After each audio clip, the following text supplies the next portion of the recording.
To clarify, right now, walang powers si SP bilang presiding officer of the impeachment court? Sobrang nakakagulat na balita. Grabe, Senate President Francis Cheese Escudero nagsalita na. Nagulat si Vice President Sara Duterte, wala nang power sa impeachment. Ayon sa nakalap nating impormasyon, hindi na sinusunod si Cheese ng mga prosecutor, tinanggalan na siya ng kapangyarihan. Aalisin na kasi siya sa pwesto, dadaanin na nila sa botohan. Grabe si Senate President Francis Cheese Escudero, nagsalita na. Nagulat si Vice President Sara Duterte, wala nang power sa impeachment. Tara panoorin natin. That is one school of thought na kino-consider rin ni presiding officer. Another school of thought nga, yung meron pa rin na continuing body. So because of the precarious situation na kailangan mag-elect ang 20th Congress, so iniisip na lang ni SP para wala ng legal question, then wag na muna. Hintayin na lang natin yung 20th Congress na maipanganak at mag-convene. Ano ang implication po kung hindi sila mag-comply? Alin po? Yung hindi mag-comply, yung second order. Yung I cannot hazard a guess. Hindi ko, kasi gusto mong patunguhan ko kung magko-contempt ba o hindi. No, yun yung gusto mong lumabas sa akin. Hindi ko masasagot yan. Kasi hindi nga ako senator judge, and depende na lang yan kung anong move nung both parties, no? They are open, they are free naman to file whatever motion they want to file with the impeachment court, and let the impeachment court decide on the matter. Attorney, required din sila mag-submit ng listahan ng mga bagong prosecutors, right? Kailan may deadline ba yan? Yes, walang deadline po. Because ayaw naman natin limitahan yung schedule at kapangyarihan ng House of Representatives. But the impeachment court is hopeful and is also happy na nung last day ng Congress ay nagpahayag yung Speaker of the House na they are going to comply with the two certifications, which they already did dun sa una. Sir, do we have an assurance na, just for example, mapalitan yung Senate President, mapapalitan ang presiding officer, that whatever yung mga na-accomplish na po during the 19th Congress, makikarry over? Or pwede po ba yun rin ng kung magkakaroon ng bagong presiding officer?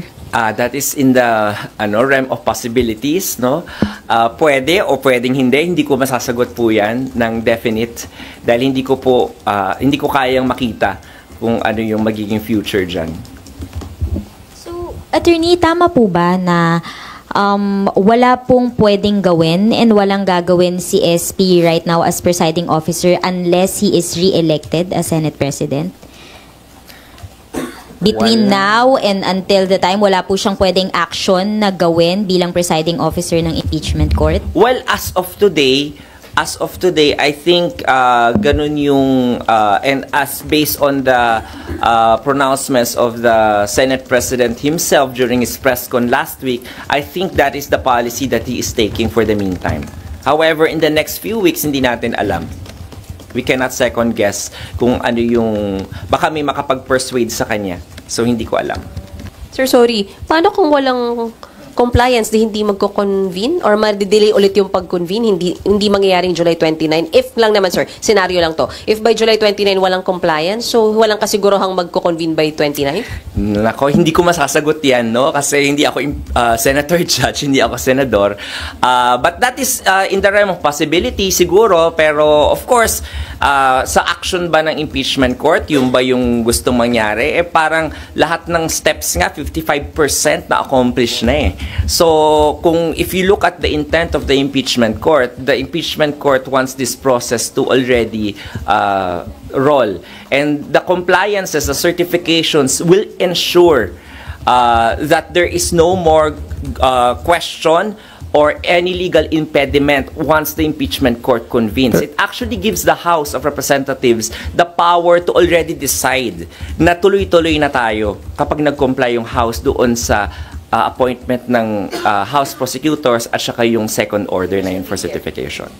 Dependent yung pagko-convene sa compliance? Yun po ang order po na ng June 10. Kung makikita nyo po. Pero Attorney, does that contradict yung perceived na concept that the impeachment court is independent from the legislative process?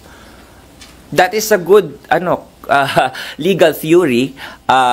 Again, hindi natin alam because this is the first time in history na magkakaroon ng crossover o yung proseso mula sa 90 to 20th Congress. So, hindi alam natin kung ano talaga yung sagot dyan sa katanungan mo. Pero kung titingnan mo, we would rather err on the side of safety rather than on the side of questions and doubts.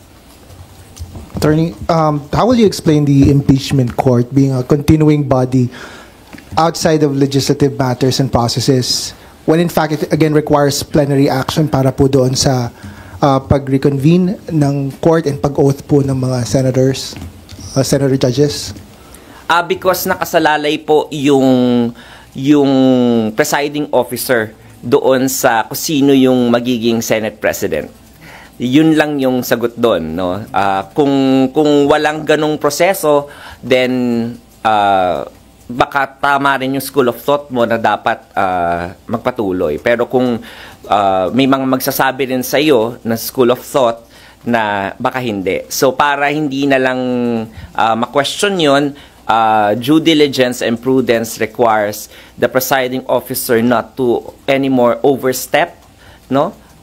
So that his actions will not be questioned. Kaya kung makikita nyo po ang galaw ng Senate President o ng presiding officer mula Pebrero, napakaingat. Kasi nga, lagi niya sinasabi dito since February, ayaw niya na ng legal hurdles na maiakyat pa sa Supreme Court, etc. Kasi para gusto nating tuloy-tuloy na lang.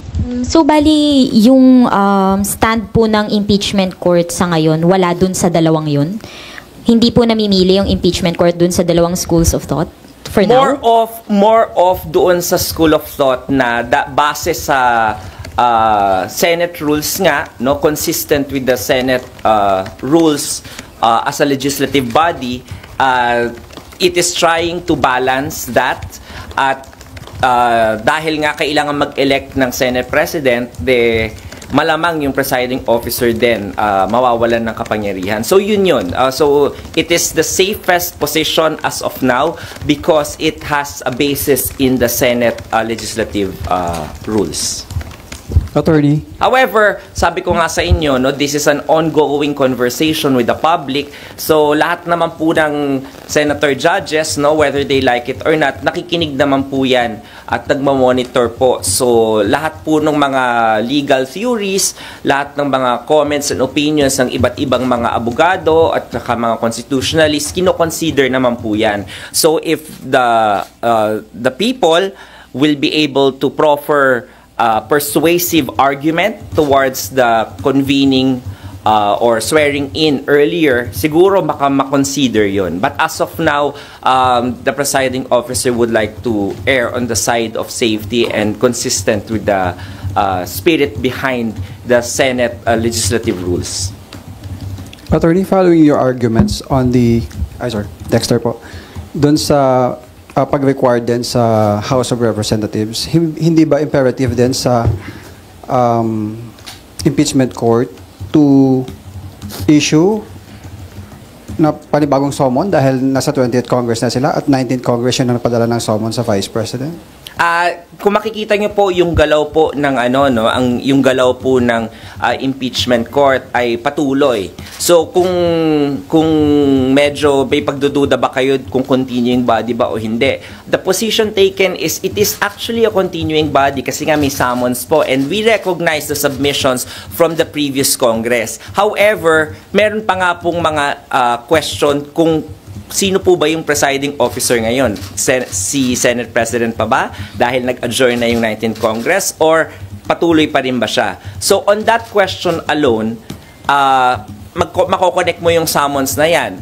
Kung makikita niyo yung summons ni Vice President Sara Duterte, nakalagay doon na sagutin niya yung articles of impeachment. Pero isa rin sa nakapaloob sa summons usually ay na mag-appear yung nasasakdal before the impeachment court. And when you look at the body or the wording of the summons, walang nakalagay na specific date doon at a set date and time na isiset ng impeachment court. So, ngayon, doon sa next step natin, makikita yung step 7, appearance of the Vice President Duterte. Paano ngayon malalaman ni Vice President Duterte na kailangan niya mag-appear? Kung 29 ba siya? 30 ba siya mag-a-appear? Hindi nga alam eh. So, malamang sa malamang, isa po yan sa gagawin po ng impeachment court kapag nag-convene na po ito ng sa susunod na session nito. So, Ang issue po for the Vice President to appear at a certain date and time. So makakapaglabas lang po ng bagong calendar kapag Tama po. Kapag nakapag-convene na po. At saka kapag nakakomply na po. Kasi naka-hinge po yung convening ng impeachment court doon din po sa certification from the House of Representatives. So, attorney, ibig sabihin po, dependent pa rin po yung calendar ng impeachment trial sa schedule po ng mga legislative processes, like po sa 28-29 yung start po ng sessions? Hindi ko magets yung yung tanong.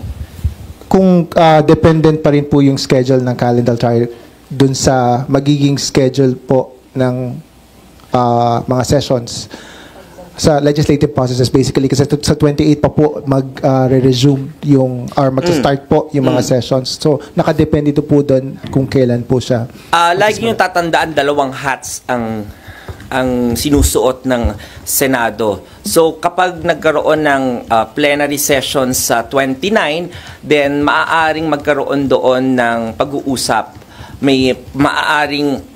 May isang senator judge o senador na tatayo doon para mag-move ng convening again ng impeachment court. Kasi as of now nga walang date na nakaset tayo doon sa 19th Congress nung June 10 na at June 11 na session.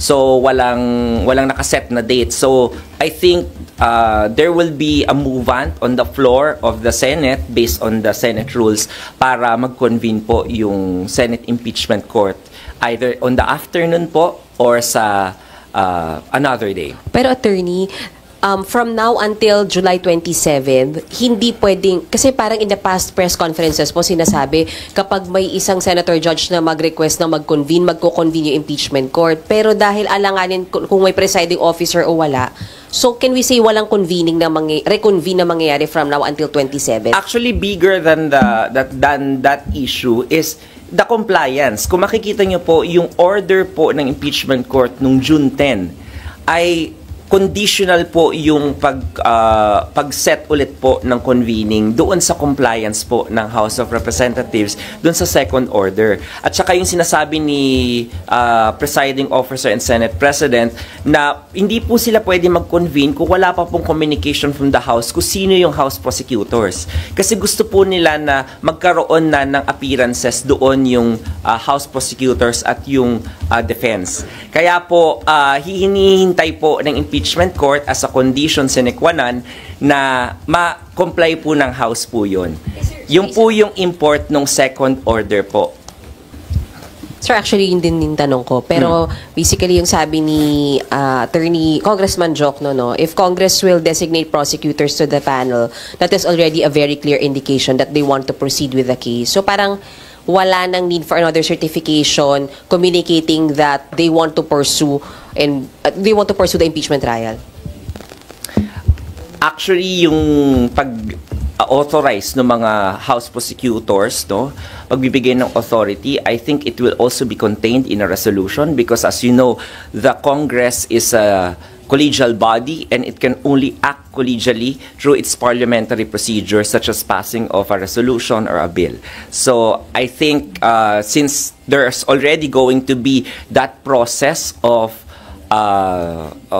authorizing the prosecutors, so magandang isabay na lang rin po yung resolution na yon.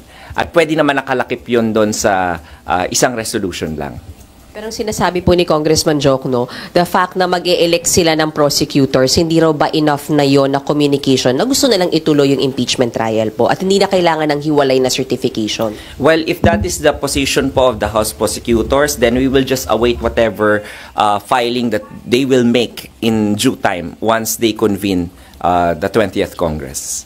But as far as you're concerned, attorney, hindi enough yung pag-elect po na ng prosecutors. Kailangan may hiwalay na communication na nagsasabing gusto namin ituloy itong impeachment trial na to. Well, the question should be asked again, how will that election or authorization of the House prosecutors will happen? Paano sila ma-authorize? In what kind of action? Is it just a letter from the speaker, or is it a formal authorization coming from the plenary of Congress itself? So wala naman tayong question na gagawin yon, at naniniwala tayo sa kakayanan naman ng House of Representatives, at sinabi na rin naman ng Speaker of the House na they will comply. So I don't see any problem in na pagsabayin na yon, no? Sir, follow up lang po. Sorry. Sir, follow up lang doon sa yung sa prosecutors. Kailangan pa ba talaga ng plenary action? Kailangan pa aprobahan ng House plenary yung mga prosecutors na papalit? Well, because nga collegial body ang Congress, no? How do they actually authorize somebody? No, like for example, in a corporation, kapag corporation yan, para yung isang tao ay ma-authorize to represent the corporation, then the board of directors has to come up with a board resolution, and the corporate secretary will have to come up with a secretary certificate. So in any collegial body, ganun po may memorialize yung authority to be given to any person. So, as a collegial body, Congress as a collegial body is expected to also do the same. So, ako po, basic lang naman po yun, no? Kung meron pong other way na gagawin po sila, then tignan na lang po natin kung ano po yung ipapasa nila, and then let the impeachment court decide on the sufficiency of their compliance or submissions. Sir, si Senator Risa Hontiveros po parang nananawagan na kailangan na pong manumpa na raw yung mga bagong senador sa 20th Congress. Maybe get your comment lang. Highlight lang po natin, no, na as of today po, 6 out of the 11 major steps outlined in the procedural framework, or that accounts for 55% of the entire process, has already been accomplished by the impeachment court. Kung makikita nyo rin po doon, no, sa proseso na yon, nandoon yung pag-swear in ng ating mga senator judges. So, yung call po for swearing in of the senator judges will need to depend on the existence of a presiding officer or a Senate President. Kasi po, ang senator judges will have to take their oath before the presiding officer. And as you know po, if one Congress adjourns and another begins, the Senate President, no, is going to be elected or re-elected again. So, kailangan po natin hintayin kung kanino pong manunumpa. Ayaw po ng presiding officer na magkaroon ng question doon sa proseso or sa step na yon ng panunumpa, na maaari pang ma-question at magkaroon ng legal impediments kapag nagpatuloy na po yung proseso. So gusto ng presiding officer, as a matter of prudence and diligence, na gawin na lamang po yon kapag nag-elect na po ng Senate President na tumatayong presiding officer ng impeachment court ang 20th Congress. Sir, hindi ba considered continuing yung powers ni SP Cheese, considering hindi naman po nag-expire yung term niya nito? And that's one school of thought, no? Tama yung school of thought na yan. And there is another school of thought na hindi rin continuing kasi nga may adjournment nga, no? And if you see the parliamentary processes doon sa rules ng Senate as legislative body, ganun na nangyayari sa first day nag-e-elect sila ng Senate President or kino-confirm nila yung election nung nakaupong Senate President. So because of that procedure in the Senate rules, then there might also be another school of thought who would say otherwise, contrary to your school of thought. So yun yung ayaw na nating mapagdebatehan pa pagdating ng convening on July 29. Kasi gusto na nating kung ano na lang yung mga urgent matters na nakahain, katulad ng pag-join ng issues already na sinasabi din ni Congresswoman De Lima, no, na-joined na yung issues. So, dahil joined na yung issues, then the impeachment court can already proceed and act accordingly based on the next steps in the process. Sir, so the earliest that the new senator judges can take oath ay July 29, sir, after maka-elect ng July 28, whether or not sa SP Cheese yun? Tama po, kasi alam na po naman natin na yung July 28 is just a ceremonial opening of Congress. Medyo busy yung mga senator judges doon at saka yung ating House din. So, only after that maaaring mangyari yon. Sir, Medyo clarify ko lang to. Ibig sabihin, sir, balik ako yung sa certification po to proceed, kailangan nilang isubmit plus yung authorization ng bagong mga prosecutors? Ano po? Yes. Because so correct.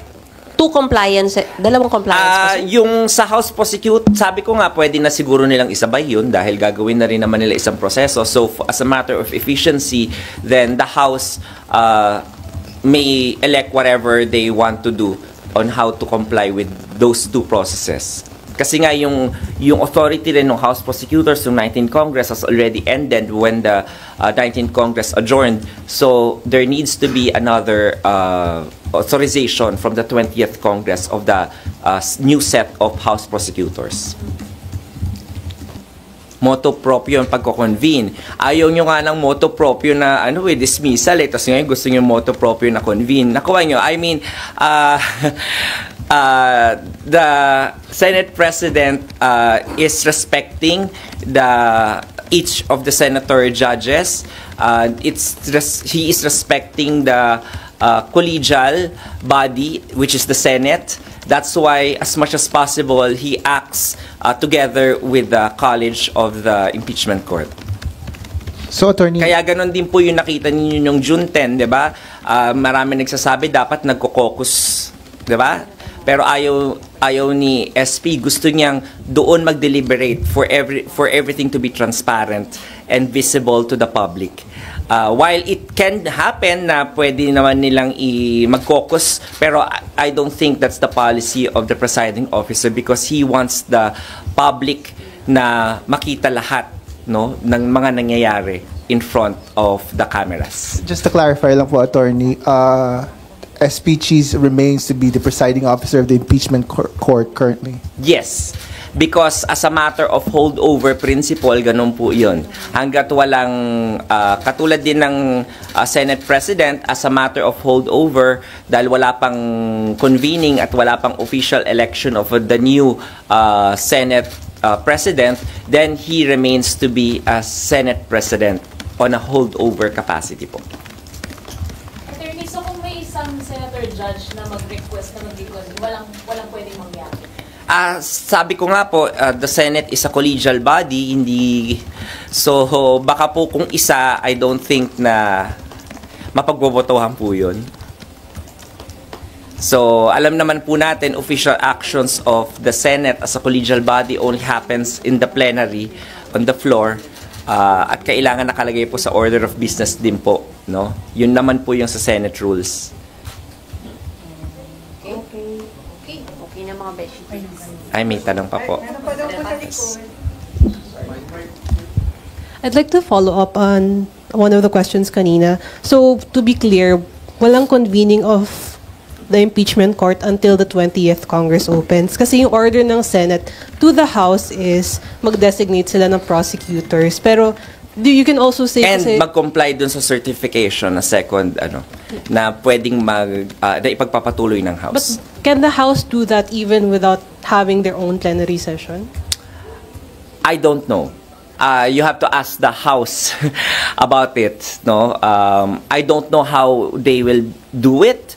I don't know what's their action going to be. However, for the meantime na nagwe-wait po tayo, no, ng any action. Hindi naman po sinabi yun na tumitigil po ang proseso.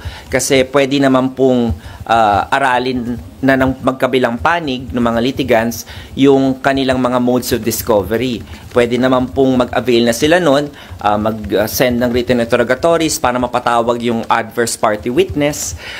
So, dapat yun po yung pinaghahandaan. And I think those things can be filed even before the convening of the impeachment court.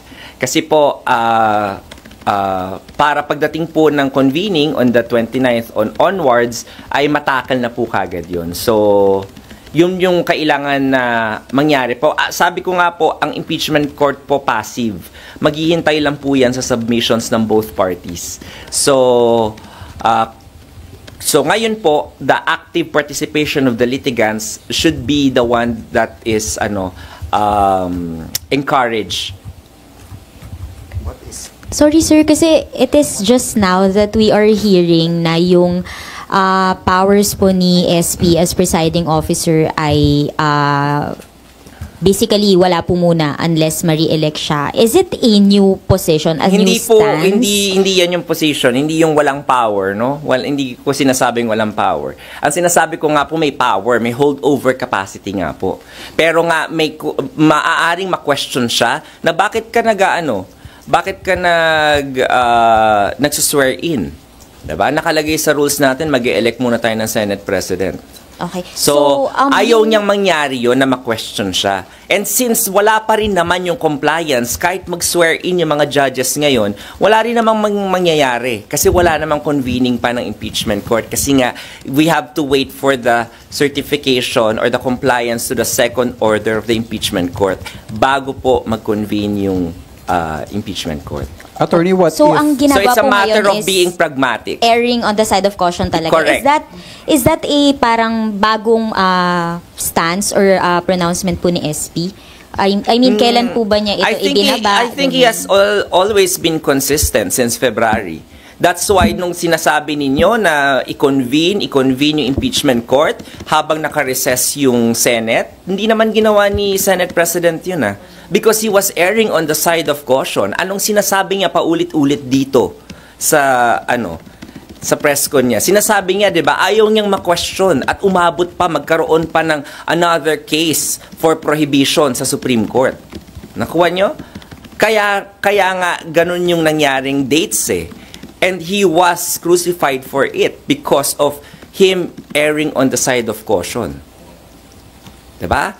So Attorney, what if makapag-comply ang House dun sa second requirement bago mag-open ang session, regular session? At 20th Congress po So paano po sila magko-comply? So I don't know kung paano po sila magko-comply without convening the 20th Congress. So maybe you can ask the House po how they will be able to do that. Ngayon, ikaw, bilang Pilipino, ano ang masasabi mo at reaksyon sa balitang ito? Mag-iwan ka ng komento sa ibaba at atin pong babasahin isa-isa.